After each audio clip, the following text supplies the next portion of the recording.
ताज़ा तरीन वीडियोस के लिए चैनल को सब्सक्राइब करके बेल आइकन और ऑल नोटिफिकेशन पर क्लिक करें ताकि आपको मिले हर अपडेट सबसे पहले।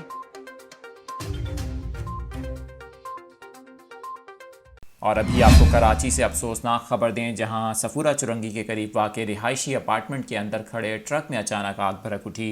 निजी टीवी चैनल की रिपोर्ट के मुताबिक मौके पर मौजूद लोगों ने बताया कि जिस ट्रक में आग लगी वो फ्लैट में मुंतकिल होने वाले ख़ानदान का था। आग लगने के दौरान ट्रक में लदा तमाम फर्नीचर जलकर राख हो गया।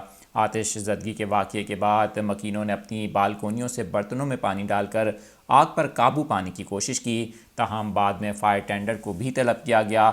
इस वाक़े में किसी जानी नुकसान की इत्तला नहीं मिली।